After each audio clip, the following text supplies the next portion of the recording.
Welcome to the No Ideas Original Podcast featuring Shannon, Mr. Rob, Zane, and Ken. We got episode 98. What's good, man? How you doing? I'm good, man. Good. How's everything been? Everything has been all right. You see the change in the weather. It went from being extremely warm to now in the morning when I get up to go to work, it'd be like 50 degrees outside. Squid Game on Oh, Netflix. yeah, man. Yeah, I You watched it. watched the whole series or only you watched a couple episodes? I ended up watching. I had watched a couple of episodes, and then I ended up going back and watching the whole series. Mm-hmm. It's crazy though because it shows you how much people are willing to do for money. Mm-hmm. You get a whole bunch of people together doing all types of kids games and crazy stuff in extreme conditions. On top of the fact that the people are offering to pay out the money, people are trying to kill each other to eliminate the numbers to make it easier to get the money, which is Mm-hmm. crazy. Yeah. So for those who haven't watched Squid Game yet, I don't want to give a spoiler alert. Let me give you a little behind the scenes, set some context of what it's about. It's actually Korean. I think it's a South Korean television show that where basically there are people that are in need of money, and they go and they're in need of money, and they're approached by a stranger in the street with an opportunity to play a game. The game sort of lures them in for a larger reward, and they have the opportunity to call in a number on a card so that they can participate in the larger game. Now, nobody knew was bugged to me about it. Nobody knew initially what the games they will be playing were. So they picked the people up, they drugged them, took them to a secret location, took them in for the first go round. They played the game. They played the first game. The first game was red light, green light, and they found out, without giving away too many of the details, that it was some horrific things going on in relation to the game. Now, after playing the game, what they ended up doing was they gave them the option. But part of the rules of the game was that if you no longer wanted to play the game, if the majority voted that they wanted the game to end, then people could vote. The game would end and they would cancel the game, and people would be sent back home. So what happened was, after the first game, majority voted to cancel, and they ended up all going back home. But then probably a couple of days later, all these people called back and wanted to return to play the game because it was some enormous amount of money, enormous amount of money associated with winning the prize. But then it turns out that these games become more and more sinister and pit the people against each other with the intentions of the people trying to win the money. So I think it's one of them shows that would I say that it's like something that's like great written? No, but it's one of them things that's sort of like a train wreck that people can't turn away from after you start watching it. I think I sat down and watched it. The first episode, I watched it. I was like, oh, okay. Then I watched the second one, and I was like, it is what it is. I left it alone. And then something kind of drew me back to it, and I feel like I may have ended up watching the whole thing either in one day or a day and a half. I watched all of it. Yep, that's what I ended up doing. I mean, greed is a huge motivator. Let's just put it that way. But yeah, I ended up going back and watching the whole thing. Like, this is crazy. Yeah, I don't know if it's supposed to be, at the end, I guess supposed to be some sort of plot twist or whatever it was. It wasn't a huge surprise for me or anything in terms of like the supposed plot twist associated with it. Was it a great show? Probably not a great show, but entertaining, definitely entertaining. And you see it's become like sort of like this social media giant, like it's all over social media. It's the big to do, everything that everybody talking about.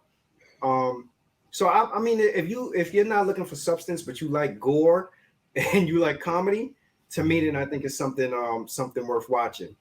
Yeah, they're making a bunch of money now off of like merchandising. They even have people looking for like the costumes for Halloween.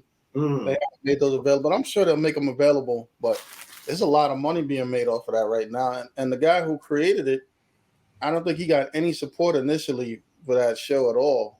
It got declined. I think they said in South Korea, and that's how I found its way to Netflix. A lot of people are complaining that they tried to watch it and they can't deal with the mouth off, like the voiceover.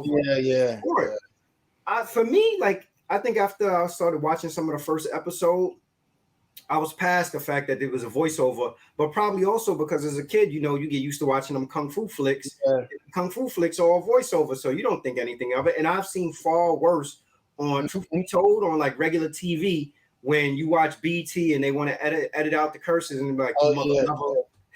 Yeah. So I think some of the voiceover stuff is probably generational too, because like you said, when they had karate movies coming on Channel 5 on the weekends, it was way off. And if they want to see bad voiceovers, I watched Shaft on BET recently, and you know how many times this guy Samuel Jackson, yeah, they were talking about mother flyer. They don't went into every they don't even keep it consistent now. They just keep switching the words. So I thought that was kind of funny. Yeah. Well, I already heard that they're working on a Squid Game season 2. Yeah.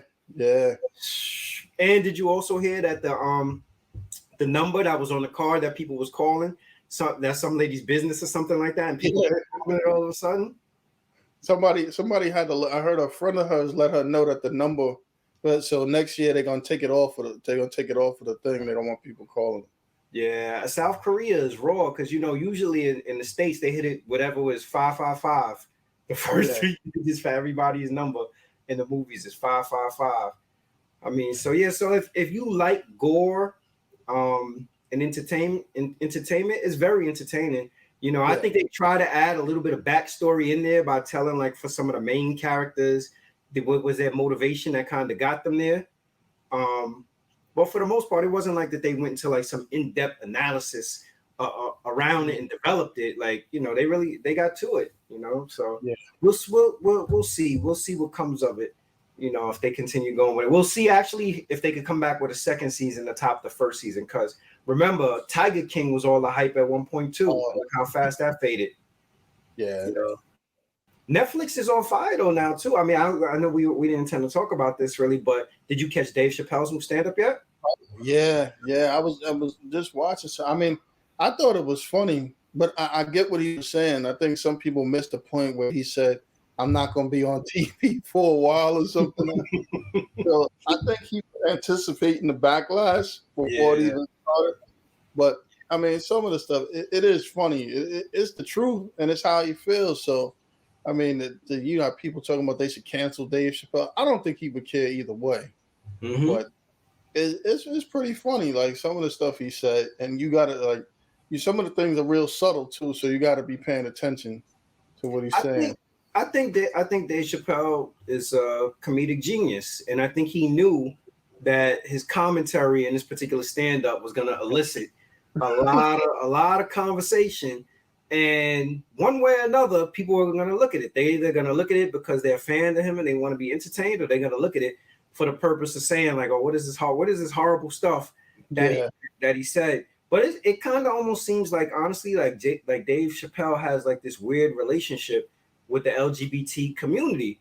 Like it's like he's kind of like stoking the flames, like trolling them, you know, and attempting to get a response from them based on the stuff that he says. And I wonder because you know everybody's position, well not everybody, but most people position around it is like, well, it's just comedy, you know, and there's some validity to the things that he's saying, and maybe people are overreacting, you know. So I've been kind of and looking at it, I was thinking, you know, like how would I feel?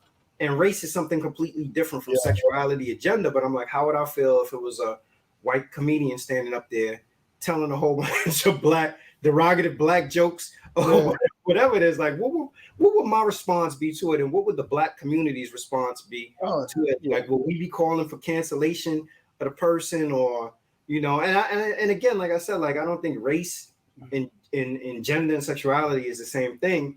But I'm really trying to figure out like how do I put myself in other people's shoes, because to me it's almost like, you know, like watching it as an observer, like we sort of like an innocent bystander, and for other people it's like you watching it and you get humor off of it at other people's expense. But then I go back to, but isn't that sort of the nature of comedy? Yeah, I mean, I think that if it was like you said from a race perspective, it would probably be some outrage, because some of the stuff some of the stuff he goes over the line, but I think it's like you said, because of that relationship that he has with the community, I think that they shouldn't. I mean, everybody has a certain level of sensitivity, but they should anticipate that this is where he's going. Like he started off the show with that whole thing with the baby. Yeah. That where he was representing the baby in the community. Yeah. So that was interesting. But when you look at it, some of the stuff, it may be funny because you outside of the situation, like you said. Yeah, that's what I was thinking. And you're not necessarily in the situation. But I would say that if within the LGBTQ community, there's probably some people that still take it as just jokes and stuff like that. A lot of times in these situations, people that are not a part of the community seem to become like when they just like the same thing with race. People More seem outraged. more outraged than the people who it's directed to. Yeah, So, more outraged. That's why I think that is though, because I think that there are certain people that are almost like the de facto gatekeepers or the de facto watchers, or they sort of like, for lack of a better phrase, they almost like the vigilantes of what do you call of ethics and morality and what you should and you shouldn't do and what you should say and what you shouldn't say. Like there are some people I think that really take that position and that they become crusaders for that. Like, don't say that was hurtful and I get it. And I get it. I'm not saying that his comments were right or wrong. I think that the things he do and the things that he say are intentional. And I think they're very intentional and I think they're for a reason.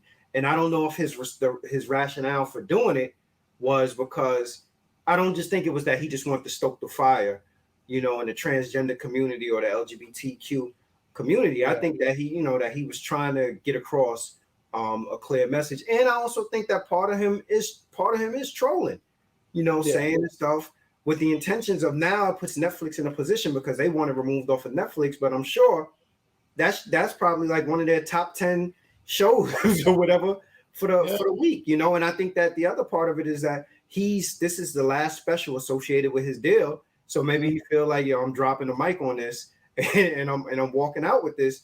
Like Dave Chappelle's always also been very much like march to the beat of his own drum.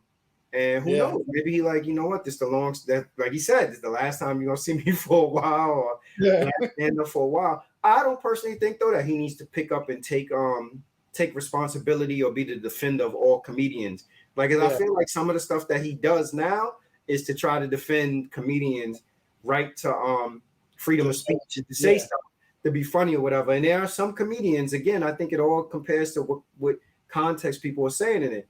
Because, there are black comedians plenty of times that make fun of white folks in the audience. And that goes over very different than a white comedian making fun of black people in the audience, especially depending on what they're saying. Because if the white comedian say the wrong thing, people are gonna be like, "Oh, these are stereotypes, they're racist, and this, that, or whatever." And I think all this comes from a place of like just what the historical context of things are, in this country. Like there's always been this whole piece around what political correctness is. But to me, like the essence probably a lot of times of a good comedian is a person who has the ability to kind of toe that line, know when to step over that line and when not to cross that line. Like I can't really think of too many really great comedians that exhibited decency, and that they were great. If you think about it, it's probably like a dude like the last one, sad to say, it was probably a dude like Bill Cosby, but then you found out he wasn't living a decency. But he was a clean comedian. His comedy reflected something different. And I don't know if you see those kind of comedians anymore. I mean, I wouldn't be surprised if Dave Chappelle communicates with a lot of people from that, from that community. Mm-hmm. I mean, I think some of this stuff is calculated. There's people that he spoke to, like he mentioned certain areas like the Stonewall stuff and all that stuff that's like historic. So he's obviously doing his research. I don't think he's just saying anything. So I'm sure there's people that support some of the stuff he was saying within that community. I think Dave Chappelle, when he gets going, he just gets going. It's one of those things where some people could go to a point and transition to something. Dave Chappelle could probably sit there and say jokes for the next 4 hours about the same thing and just keep going at it. And some people may take it as wrong because it might be a little relentless in that way. That's exactly what it was. Because I was like, damn, this is. And you know what? I think another thing, if you think about it, if you compare it to the last special I think he had was the one where he was talking. It was like the 8 minutes, and it was the George Floyd one. Was that this last one? Yeah, that one. So you think about that. I was thinking about that in contrast to this one, and I'm like, man, this is really long. But it was long, particularly on that subject. I'm like, this dude ain't gonna go to the next subject. He gonna really hammer this home. Usually they have a bit that they roll with for 5 minutes, maybe 10 minutes. But I'm like, man, this dude is really like. I had looked away. I picked my head up and looked back, and he was still at it. Yep. Right. Oh man. So I don't know. I guess you know what the true definition of seeing if he's canceled. Let's see if there's the same level of outrage next week as it was this week, because it came out on Tuesday. People were outraged for like Tuesday, Wednesday, and Thursday. This week, today is Friday. It died down a little bit. Yeah. Let's see if people have that same level of outrage through the weekend, when everybody on the weekend is going to probably watch it who hasn't watched it already. And because it's gotten so much notoriety, the only thing it's going to do is drum the numbers up for Netflix, for more people to flock to it and watch it now. They'll be like, yeah, I got to see what this dude said. Yeah. Yep. So between Squid Game and Dave Chappelle, Netflix is on fire right now. You got to figure it wouldn't make sense for them. If I were them and I was even going to consider to take it down, I would keep it up for at least another week. Because listen, you could easily say that was your process of deciding whether you want to take it down or not, while getting all of those views through this weekend and next weekend. I wouldn't make a decision now while millions of people trying to check it out. Yeah. I don't know about you, but on Monday, when Facebook, Instagram, WhatsApp, when all that stuff was down, a lot of people was upset about it, but to me it was kind of refreshing. It was, you know what? This a crazy analogy, but it was like, you remember when you know how when the pandemic started and they first put people in the house and the whole world seemed to get quiet. Mm-hmm. You started to see animals walking in the street you ain't seen in a while. They look like a Bambi seeing animals in the street. The air is cleaner. Mm-hmm. Everything else. When social media shut down, the whole world got quiet. I think to some extent, it's shutting down. It hurt some people because people just didn't know what to do with themselves. It's almost like without the internet and social media, people forgot how to talk to each other. Don't go outside. It's like they didn't know what to do. And it's just confusing to people to see, well, wait a minute, what do we do without this? But it's also scary. It's really scary that what's in the reliance that people have on these things. And that they really, if you think about it, there's no, let's say this. If you have an app that was in that legitimately is a business app and it goes down, there's a remedy for that. They have to pay you for your loss. There's no disclaimer on Facebook or Instagram. Facebook could literally shut this whole service down for the next 6 hours. Mm-hmm. Like, oh, well, I mean, yeah, some businesses, the people who pay, they were hurt. But as far as the regular consumer, they have no obligation to maintain service to anybody. Yeah. You know why I think it hurt a lot of people? Because there are a lot of people whose life revolve around social media. Like so many people rely on keeping in contact with people via social media. They rely on getting their news from social media.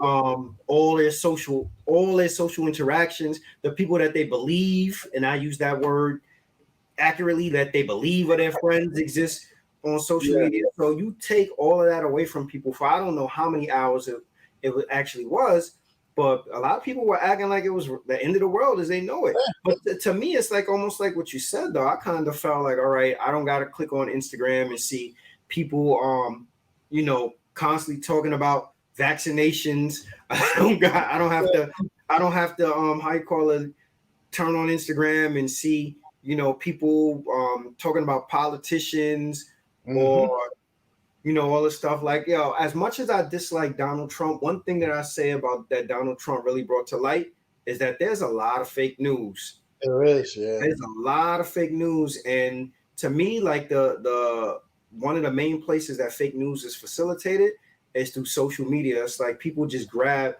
bits and pieces of things and string them together, and then all of a sudden, because people see stuff on social media, it becomes a fact. They take a clip out of context, take it and run with it.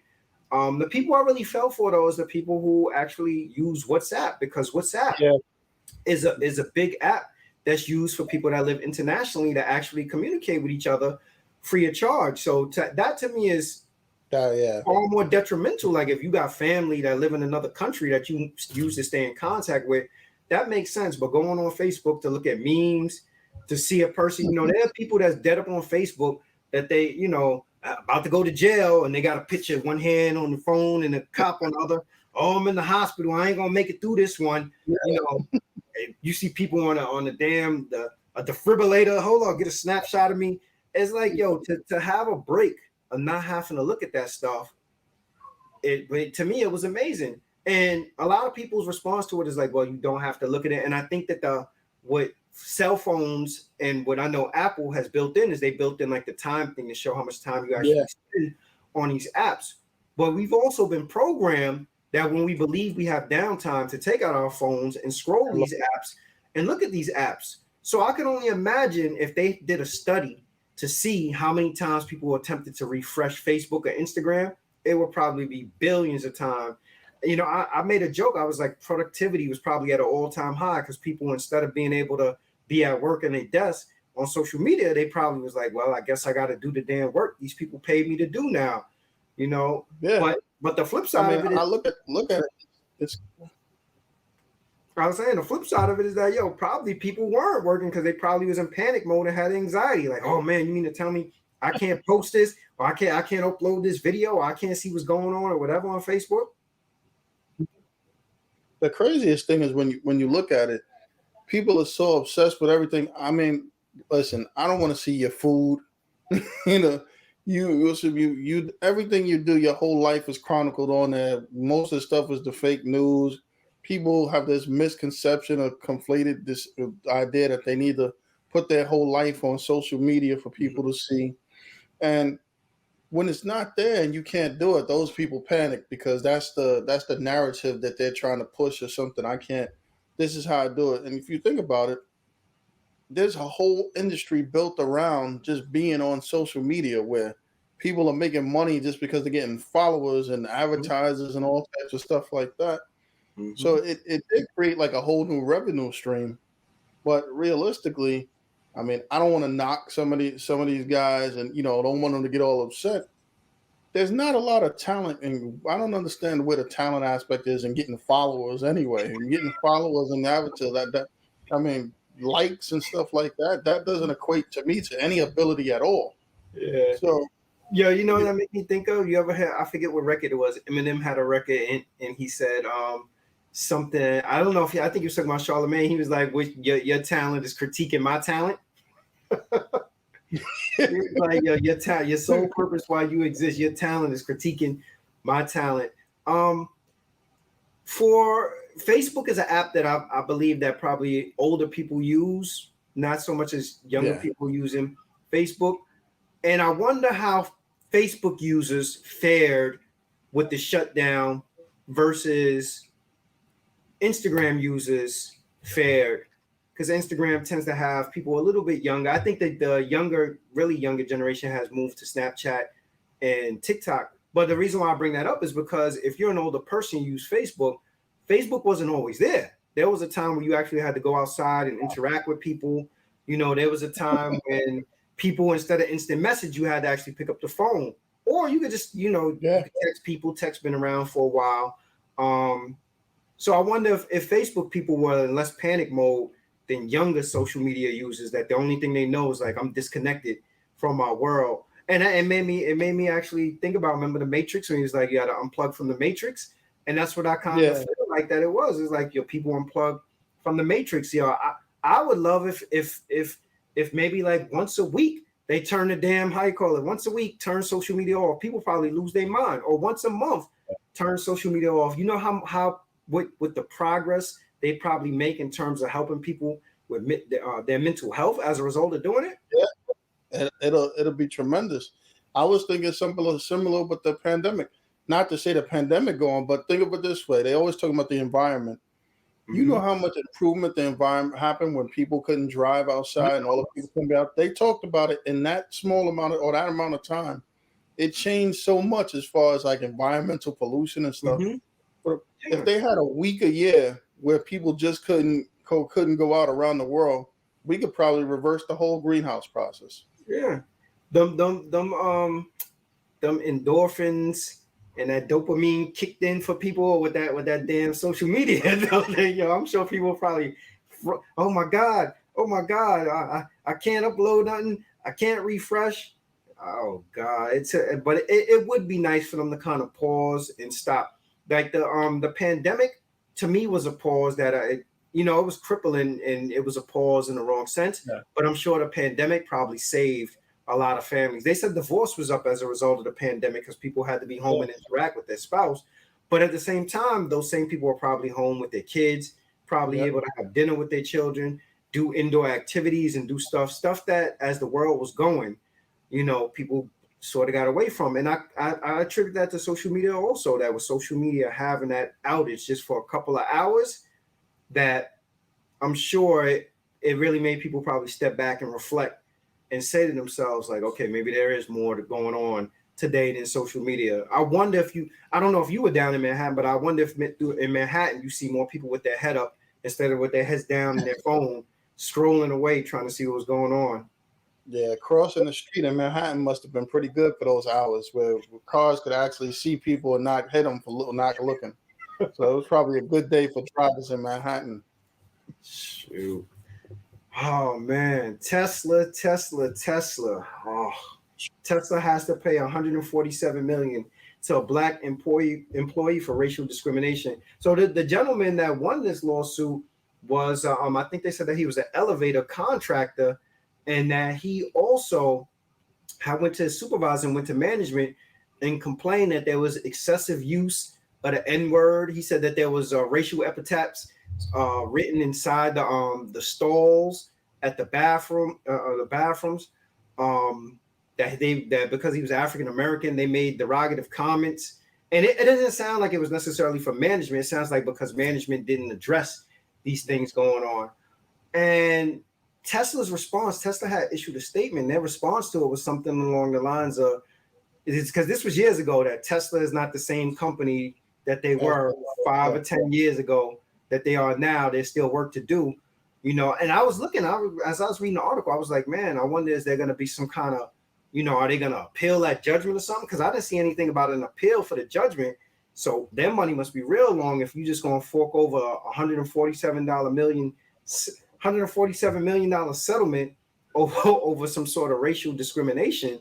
But yeah, like this just made me think, like, I'm sure this goes on a lot in corporate America, and I think what happens is that a lot of times companies don't realize, because they're not the ones that sort of knowingly facilitating racism. When people think of racism at companies, I think they think about like management preventing people of color from moving up, or management giving different disciplinary action or job duties and things like that to people based on race. I don't know if all of them have a level of awareness to realize that there are other employees within the agency that facilitate racism or create an environment that reflects an environment of racism. Yeah, well, for one thing, Tesla, I didn't realize until Tesla's the most expensive or highest grossing car company in America. They had like $730+ billion. Wow! So they got the money.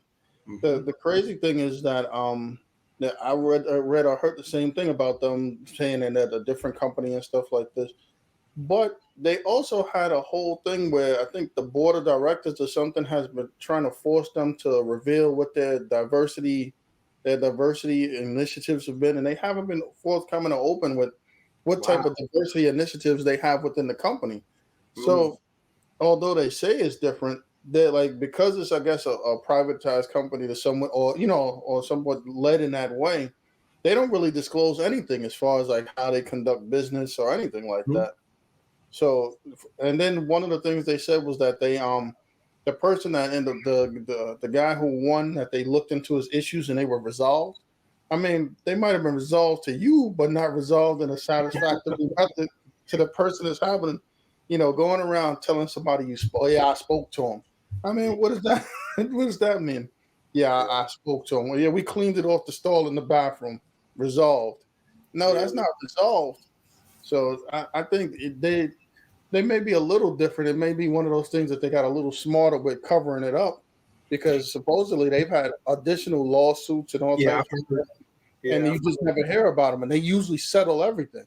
yeah. I wonder if I think sometimes when these things happen, like they're so ingrained in the culture that people, like the people who are responsible for monitoring these things don't think like this is anything outside of the ordinary, because they don't see a cross burning on a person's desk or something that they feel is egregious. But it just it's so ingrained in the culture. And then the other thing that bugged me out when I thought about this, I'm like, how could we be talking about a company that's touted for being so innovative and doing all these different things, but there's no innovation when it comes to figuring out how to deal with something like this? So all your innovation is placed in your products and what you could create, your vehicles and now your SpaceX and all these other things. That's where all the innovation lies, and all the great wisdom of Elon Musk goes into that.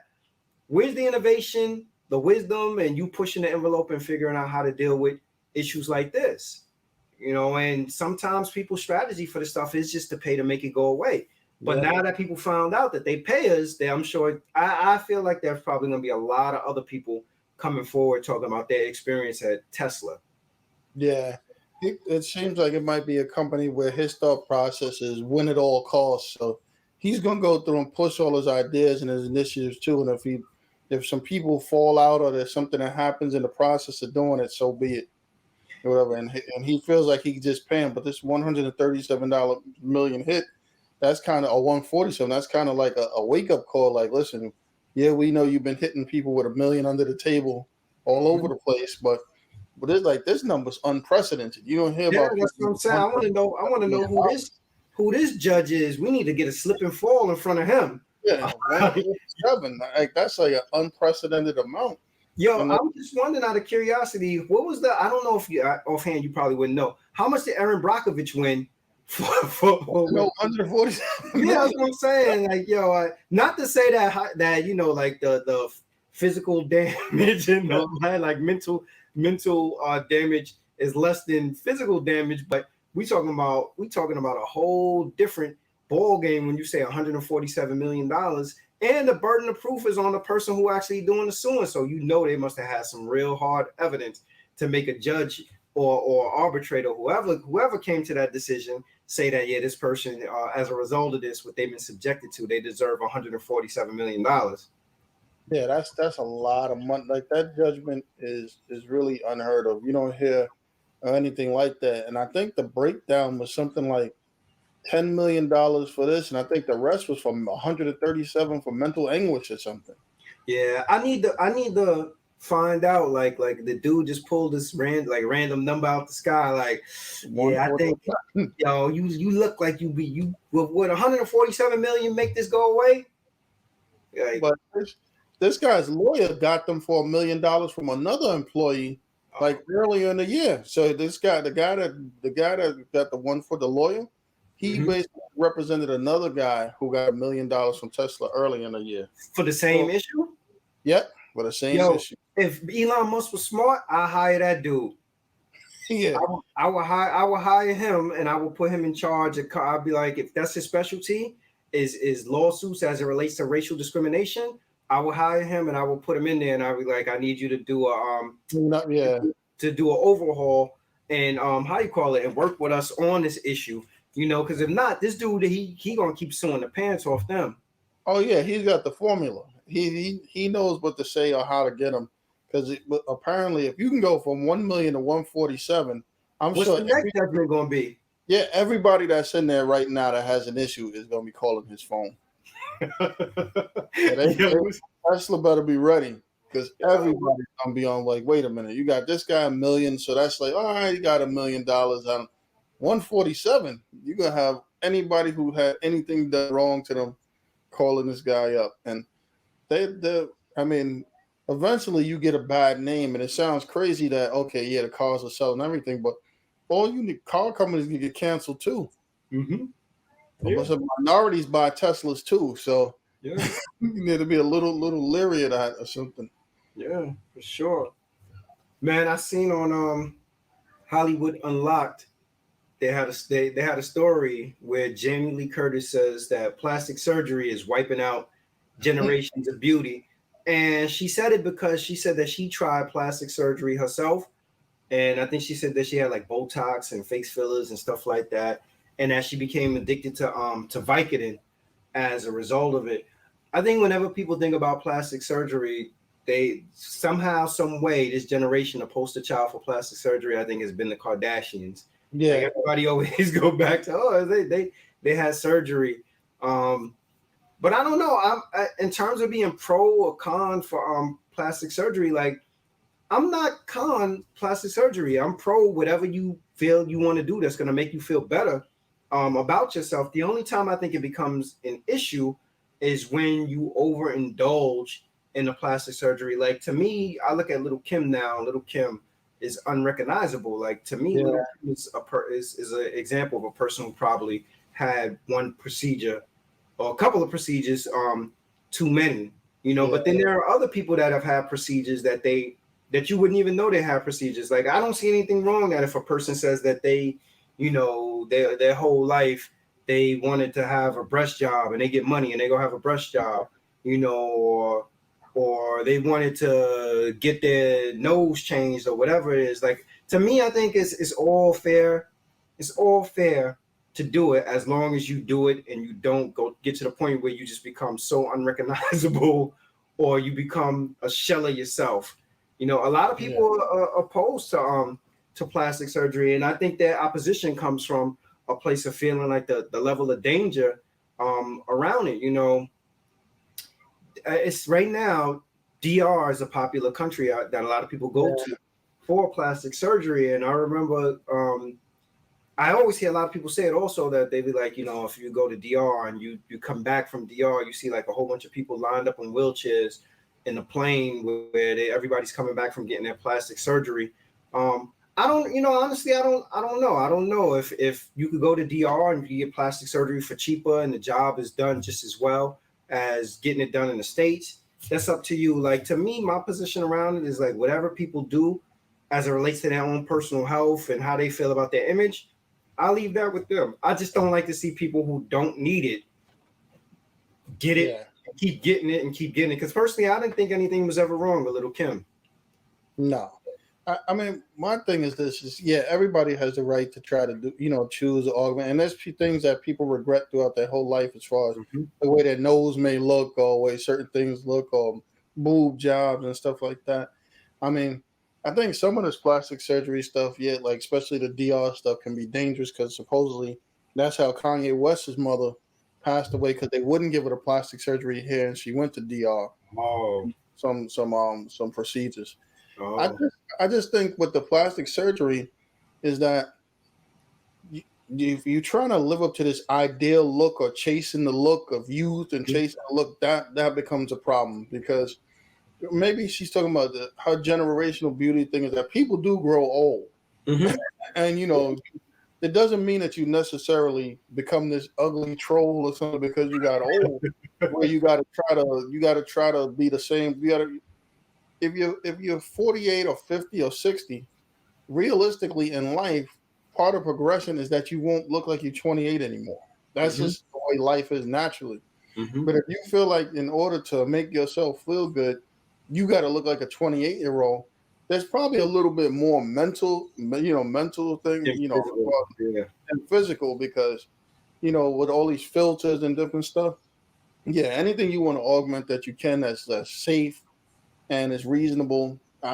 There's no reason that if you can afford it or can do it, and that's what you want, there's no problem with that. But when you start making it like you said, a little Kim, or to a point where it's an obsession where I gotta maintain youth, I gotta maintain youth, I gotta look like this, I gotta look like this person.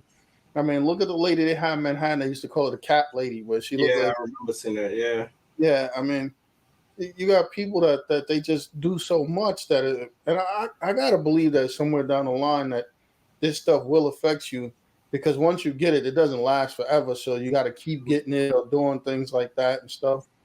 And it's so many, like you said, there's so many subtle things that people get done. Like one of the biggest things that people get all the time is like nose jobs, and most people won't even notice it because it's so subtle. Unless you go super aggressive, or whatever people think that. Pencil nose or something. Yeah, you get people get that.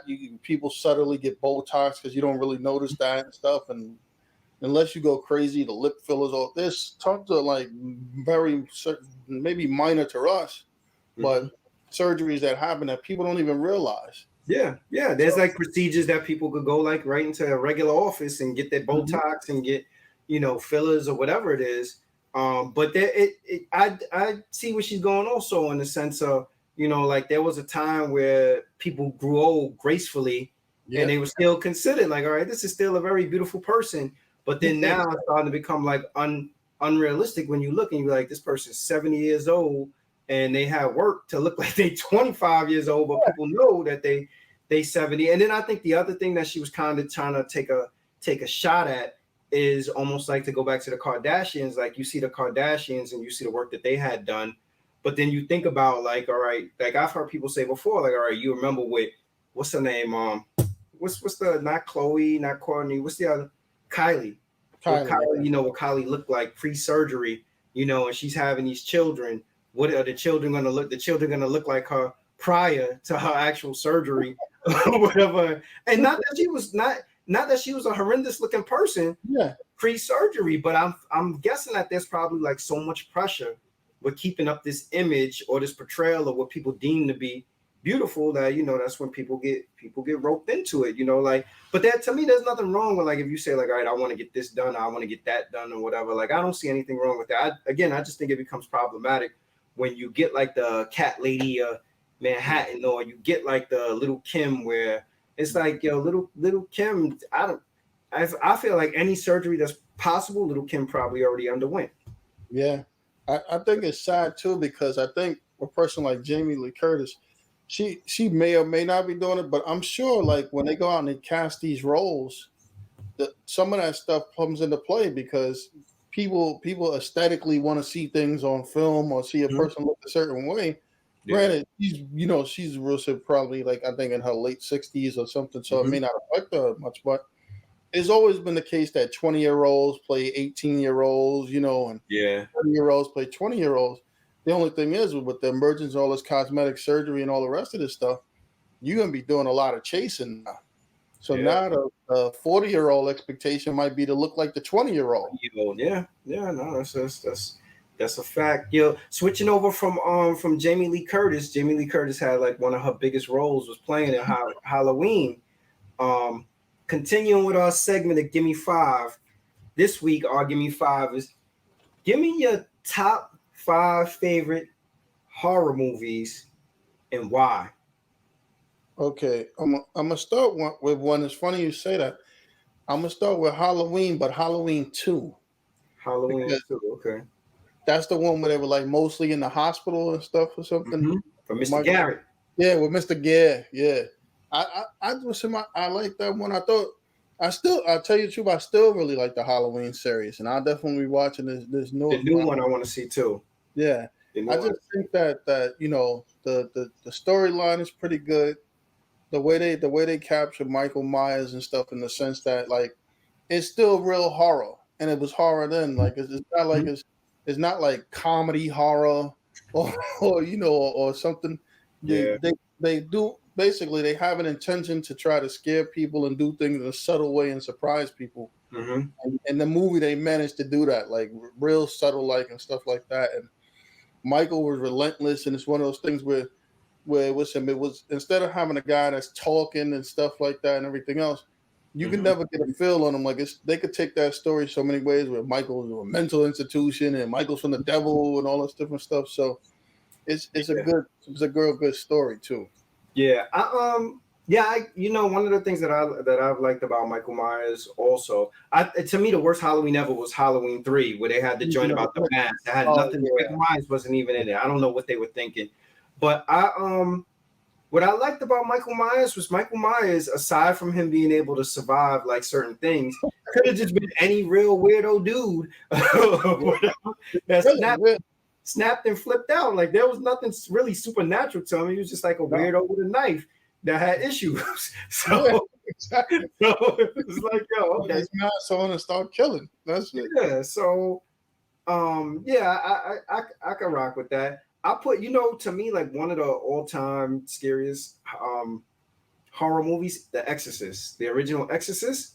Yeah. I thought that was like an extremely scary movie, and probably a lot of it had to do with with how they made Linda Blair up and just the whole possessed element and everything. It's an old film, but I think to this day, like that's one of those films that I think will stand the test of time when people look back at like the horror archives and be like, yo, this is a staple, a signature film for The Exorcist. And they've tried to redo it a couple of times and they've added sequels and everything, but that original Exorcist, to me, that's like one of the scariest films of all time. What's your second pick? This is getting a laugh at this one. I gotta say Maniac. Now, part of the reason why I say Maniac is because, you gotta tell people what Maniac is, because a lot of people don't. So I'm gonna start off with this. I seen Maniac when I was 8. And Maniac was about a guy who was kind of like had some issues with his mom that would go out and he would get strippers and like prostitutes, and he cut their hair off the hairline and put it on mannequins because he was just crazy. And I guess part of the reason is that I was like terrified at the age of 8. so that was part of the reason. And it just stuck with me because I'm like, this is just, and when you see something like that at that age, and you say this guy was crazy, and it just sticks with you. So they redid that film. Yeah, I've seen Elijah Wood, I think, right? Yeah. He wasn't as scary as the original two. No, he's a real dude. Again, going back to the theme of like, yo, just not anything supernatural, just a sick dude with mental health issues. Yeah. That dude was, he was a weirdo for real. Like he would be rubbing the mannequin legs and all that. Yeah. Like talking to him and stuff like that. Yeah. I'm gonna go for my next one. To me, this is a series that has its highs and has its lows. But the very first one, A Nightmare on Elm Street, when Freddy Krueger was first introduced to the world, it was a scary movie. Yeah. The decline, what made the series decline, honestly, is that somebody somewhere decided that Freddy should have more dialogue. And Freddy went from being a scary dude that was thought up by Wes Craven to like a stand-up comedian. Before you know it, before he had all kind of one-liners. Before he killed people, he was telling jokes. I think Freddy got a rap song or something like that. Freddy was rapping. It just became Freddy himself became larger than life, and to me, it really it destroyed what potentially could have been a really great franchise. Like to me, Nightmare on Elm Street 1 is a wonderful film. Nightmare on Elm Street 2 is a subpar film. Then they came back. 3 I really liked. The Dream Warriors, I thought that was a really good film. And then after 3, it was kind of like they lost me. Like a lot of the stuff was just garbage. Having them on screen, propping them up. Even when they redid it, with them redoing it, I didn't think it was a good film. But the original Nightmare on Elm Street, I thought was a really good film. And to me, that was a scary film. Even though that had like, supernatural powers and all that or whatever, it was a good film. What's your third one? So you brought up a series. I'm gonna bring up another series, the Friday the 13th series. Mm-hmm. So I've always liked that. I kind of like the second one more than the first one. But the Friday the 13th series I find is big. Like you said, as it grew, one thing about him, again, he's another guy that was him. I don't know. He just never said anything or something. Mm-hmm. It's like they did this dude dirty at a camp. Came back and he flipped out. His mom flipped out first and then he came back. But that's again another series where it's like hit or miss, where like 2 and 3 were good, and then they sometime where at the point they went off the rails, where they went into Jason in space and Jason in Manhattan. Jason in Manhattan shot a fair one with a dude on the roof. And then follow some toxic waste in Manhattan and toxic waste in a barrel in an alley in Manhattan. I'm like, that's a different Manhattan I see. But then he walked behind a cruise line or something. So they went off the rails, but they had some good points in the city. And again, I think they might, what they might have had? They might have had some of the best music in a horror movie. That background, that kill, that, that's one of the best things in any horror movie. I agree. I think that the use of music in horror movies and how you use it to set the scene and create tension is pivotal. And what I see in horror movies now is that horror movies now rely more on camera angles and quick shifts to camera angles than actual horror. And I know it's meant to build intensity around things and to get you as the person watching the film on the edge of your seat. But it's like that the element of being scary has gone to now mostly forget about the commercial, the actual character development and the storyline and all that. Now it's just about, all right, how do you jump the camera to catch a person off guard kind of thing. And you look at like now, like just where the stories have gone. Now the stories are all about the paranormal activities and the conjuring and stuff like that. So I don't know. My third one I'm gonna go with, and the reason why I picked this one is because this is based on an actual event that happened, and I'm gonna go with Amityville. Yeah, Amityville Horror. Long Island is the house in Long Island, the Amityville house, where the dude went crazy and killed people in the house. Now, was it just, again, I'm seeing a theme here with people going crazy and killing people, but again, like this was a real story, something that actually happened, and to this day, that house is still there. And the dude's rationale for why he did is he said that he was possessed by the devil. Now they took that real story and then attempted to add additional sequels and stuff to it because I guess they figured it had legs and they were going to do more with it. But the original Amityville, that very first Amityville, and even the Amityville remake wasn't horrible. That I think was an amazing story that was well told, and I thought that was a scary film. What's your fourth one? I'm gonna go with Candyman. Okay, the original one. I didn't see the reboot yet. Did you see the reboot? I will tell you this: I've seen the remake one, and I can actually say that it's really good. And it's one of those things where you don't feel like you lost much from the original to the new one. Yeah, I got to check it out. And they tie the original theme into the new one, so it's not like some completely new story. It kind of explains some of the stuff from the original one. Okay. And the whole thought of it is crazy because, usually I hate to say it, in a horror movie, you usually don't see like minorities because minorities don't run and trip and do all types of crazy stuff. Or they get killed first. Yeah, they get out of there. As soon as they hear the word, somebody yelling, get out, they leave. But it is what I liked about it is that for one thing, the setting was different. You would never thought there was going to be a horror person in the projects. Yeah, you're not. Some dude running around Cabrini Green projects killing people. The setting is different. So most of these horror movies, like we talking about, like at least the ones we're talking, like the real people that really went crazy, people that could be in real settings and stuff like that. So it was. I thought it was pretty good, and the story behind it. You got to see the new one. That they tie some different stuff and then bring some different themes into it. That's pretty interesting too. Yeah, I'm gonna check it out. I guess Candyman reminds me of the folklore Bloody Mary. Yeah, the Bloody Mary stuff, and then I think they also try to expand on that because then they have the Slender Man thing too, or something like that. Yeah. For my next one, I'm gonna go Children of the Corn. Yeah, I remember that. Children of the Corn was to me another scary horror movie. And another theme I see is that a lot of the horror movies that I find to be like scary movies are older films. Know, because I think that Hollywood is going away from making like those hardcore horror films to now it's more so about, again, like a lot of the stuff seems to go around like possession, like the Conjurings, the what's the other popular series they have? They have the Conjuring. One with the doll. Yeah.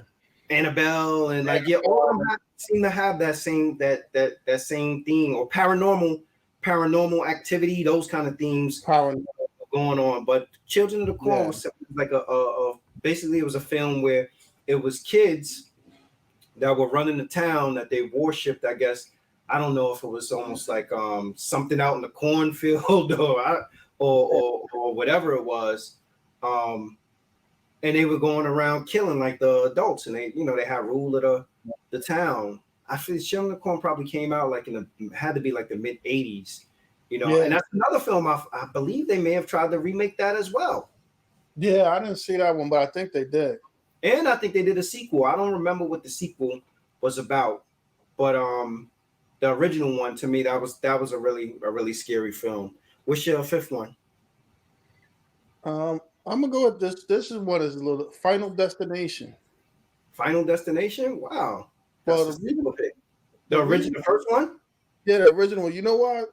For one thing, Final Destination touches on something that is interesting in the sense that it's like a cause and effect type of thing or something, like how a person's life you could disturb the natural order of life, and how things the same, how I guess about how would they want to put it, whatever it is, readjust time.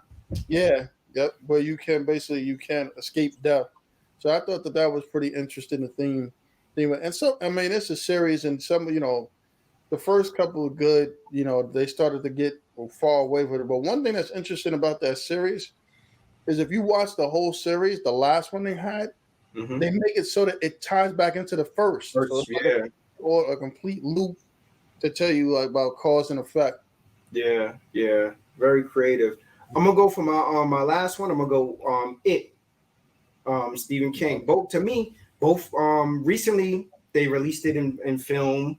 But prior to that, I remember when it was originally released, it was on TV. It was 2-part on TV, and then now it's 2-part on film. I just say, you know what? No special reason other than the fact that I think that Stephen King is like one of the best writers of our generation, especially with like the horror drama. Like to me, he's just a great storyteller. Like people don't realize that beside horror, like some of the stuff this man wrote, Shawshank Redemption, Stand By Me.